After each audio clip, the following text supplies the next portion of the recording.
देखिए वो एक इतिहास बन गया है। दीपक जी वो 100 से अधिक लोगों को इतने लंबे समय तक एक साथ रहना और एक आदमी टूट के नहीं गया। एक आदमी पूरा जोर लगा लिया। बीजेपी के नेताओं ने पूरा षड्यंत्र किया सरकार को किसी कीमत पे गिराना, हम लोगों को किसी कीमत पे गिराना है।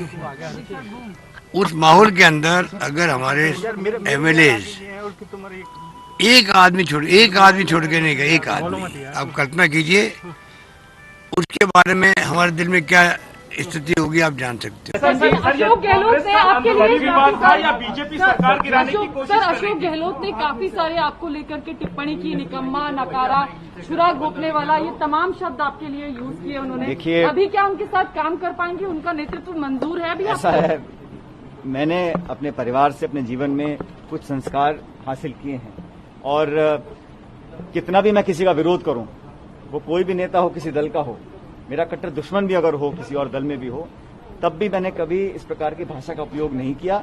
अशोक गहलोत जी मुझसे उम्र में काफी बड़े हैं और व्यक्तिगत रूप से मैंने हमेशा उनका मान सम्मान ही किया है, लेकिन अगर वर्किंग में, काम करने के तरीके में, गवर्नेंस में अगर मुझे कोई इश्यू दिखता है तो मेरा अधिकार है कि मैं उसमें अपना विरोध जाहिर करूं।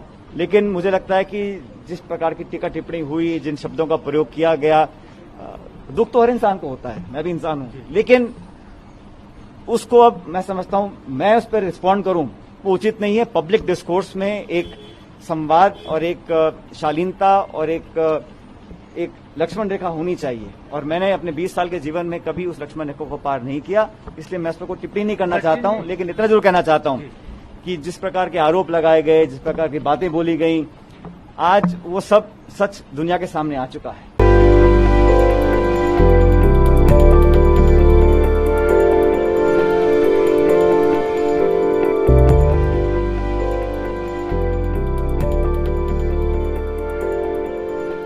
पिछले कुछ समय से हमारे कुछ साथी विधायक दिल्ली में आए हुए थे और हम लोगों के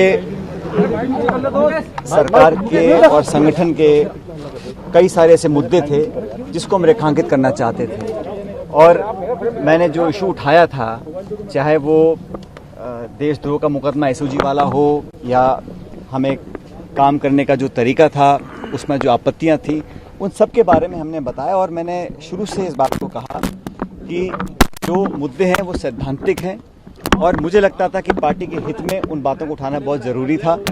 अपनी बात हम लोगों ने रखी।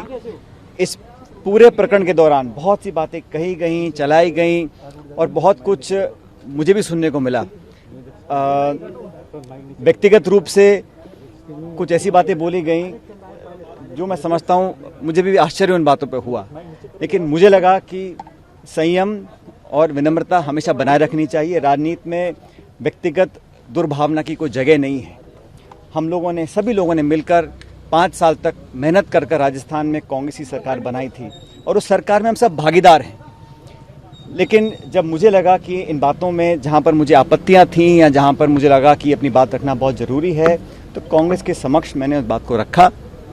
मुझे खुशी है कि कांग्रेस अध्यक्षा ने, पूर्व अध्यक्ष राहुल गांधी जी ने, प्रियंका जी ने, हम सब ने विस्तार से आज चर्चा करी और हमारे जो साथी विधायक हैं उन सब की बातों को, उन सब के कंसर्न्स को हमने प्लेटफॉर्म पर रखा है और मुझे आश्वासित भी किया गया है। मैं धन्यवाद देता हूं इस बात का कि ये 3 सदस्य कमेटी बनकर बहुत जल्द उन तमाम मुद्दों का निराकरण करेंगे जो मुद्दे हम लोगों ने उठाए हैं। मैं फिर कहना चाहता हूँ, सैद्धांतिक मुद्दे थे, गवर्नेंस के इश्यूज से जो मैं चाहता था एड्रेस हों, ताकि पार्टी और सरकार उन वादों पर खरा उतर सके जिन वादों को कर हम सत्ता में आए थे। और पार्टी पद देती है, पार्टी पद ले भी सकती है। मुझे पद की बहुत लालसा नहीं है, लेकिन मैं चाहता था जो मान सम्मान स्वाभिमान की बात हम लोगों ने करी थी वो बनी रहे। राजनीति में आज 18-20 साल से मैंने जो योगदान दिया है व्यक्तिगत रूप से पार्टी के प्रति, पार्टी भी बात को जानती है और हमने हमेशा कोशिश करी है कि जिन लोगों ने मेहनत कर इस सरकार का निर्माण किया है उन लोगों की हिस्सेदारी, भागीदारी सुनिश्चित की जाए। मुझे खुशी है कि कांग्रेस अध्यक्षा जी ने आज जो कमेटी का गठन किया है और ये बात भी जैसे वेणुगोपाल जी ने कहा कि समयबद्ध तरीके से इन सब बातों को सुनकर इसका अच्छा निराकरण किया जाएगा। मैं समझता हूँ ये एक स्वागत योग्य कदम है, इसके लिए मैं कांग्रेस अध्यक्ष का धन्यवाद देना चाहता हूँ।